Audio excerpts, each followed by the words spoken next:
Alright, it is Oracle back here once again. We are going to be talking about X-Men Apocalypse. This has some of my favorite characters in it.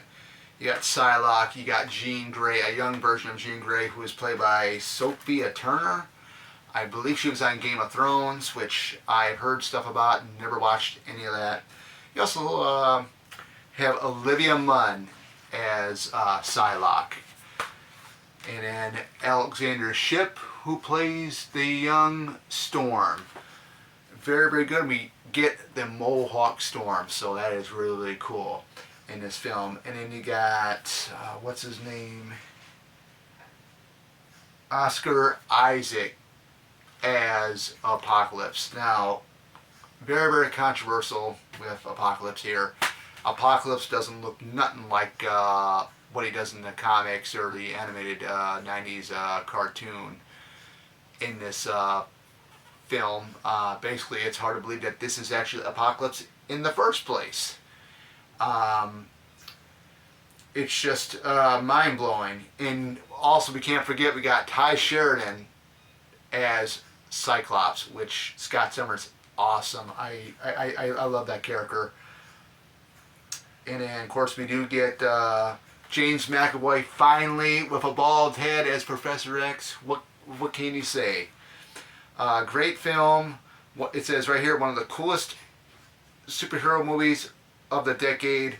It was a good one. I enjoyed it, despite Apocalypse looking the way he does in the film. If you can get bypast that, then this is a good one. And you know, Apocalypse is supposed to, he can change his height, his size. He can be a giant and whatnot. You do get to see a little bit of that in a nightmare sequence between him and Professor X. It's been a while since I've seen it. I might have to pop this in maybe sometime later this weekend coming up, and maybe watch maybe Friday night or something. We'll have to wait and see. But yeah, you get the return of Evan Peters as Quicksilver. You get Archangel. Finally get Archangel.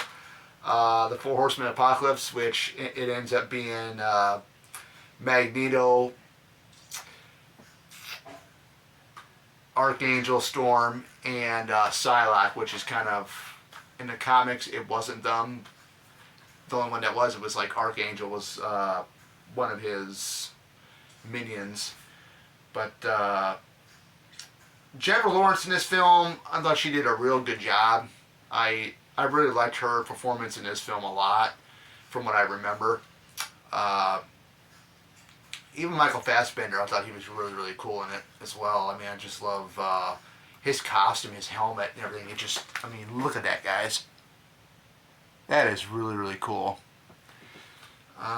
Basically, the whole thing is they're going to battle. The X-Men are battling Apocalypse.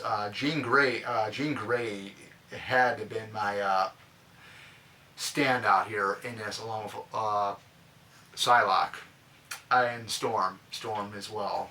The three ladies that I really like in this film. But it makes no sense that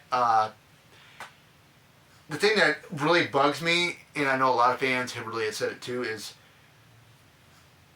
she has the Phoenix Force in this one, right? Then we get to X-Men or Dark Phoenix, where they go out in space, she gets it there. So really, what is going on? She might have had, what I was thinking, she might have had just a regular Phoenix in her. She didn't get the Dark Phoenix until she went into space in Dark Phoenix. But it's just, I mean, the whole timeline, storyline wise with these X-Men films from Fox are kind of a little distorted and, you know, mixed up and, you know, whatnot. But I mean, like I said, the visual effects again are awesome. The characters I named, like Psylocke, Storm, Jean Grey, Cyclops, all my favorites are pretty much represented in this film. They're younger versions of Cyclops and Jean Grey and Storm. I mean, you get, of course, you get Psylocke. Psylocke was, to me, mind-blowing every time she was on scene. I just loved it. The outfit for her is pretty much almost like comic book accurate. Pretty much. I mean, almost spot on. And, you know, it's really going to be a hit or miss, whether you like these or not. I mean, my favorite is the very first one that started it all in 2000. But the thing about these films is you can love them, you can hate them. You know, I really enjoy it. I really don't, or you know, something like that. I mean, you don't have to read the comics to like this stuff. I'll probably say that in most of these superhero movie reviews. You don't have to read the comics in order to like this stuff. I mean, I know a little bit of the story. I haven't really read anything of these guys other than the first omnibus of the Claremont and Byrne run, or the Claremont run, which the first omnibus of the Uncanny Omnibus Volume 1, I read that. That was pretty good. But I mean, you don't have to have comic knowledge to like these characters.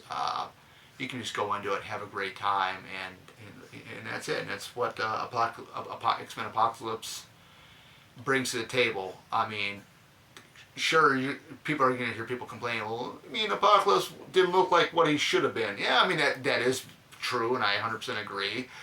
But what can he do? I mean, I'm looking forward to the day that we get to see an X-Men film in the MCU. That's going to be mind-blowing. I might not even sleep the night before it comes out, you know, like what I was with, like, X-Men and X-Men 2, you know. But other than that, I mean, this is a good film anyways. Check it out if you haven't. Definitely tell me what you think. This movie actually runs at 144 minutes. I had to stop and look because it's so hard to read because it's a black backdrop back there. But 144 minutes. I mean, that's pretty good. But definitely check it out. It's got Blu-ray's got X-Men Apocalypse Unearthed, Rap Party Tour, deleted extended scenes with optional introductions by Bryan Singer. And Bryan Singer actually directed this. He directed this. The director of the first two X-Men films directed this one. I thought it was pretty good. But you get gag reel, audio commentary by Bryan Singer and Simon Kingberg, and in gallery. So that's X-Men Apocalypse in a nutshell. Another thing, one of my favorite 80s actresses got a cameo in this one. Ali Sheedy plays one of the teachers that's in Cyclops' class. She's teaching class, so I thought that was pretty cool. Didn't know anything about that until I was watching like a interview with Ali Sheedy on YouTube a couple years ago. That the video was posted up, but I thought it was pretty cool. Anyway, but yeah, X-Men Apocalypse in a nutshell.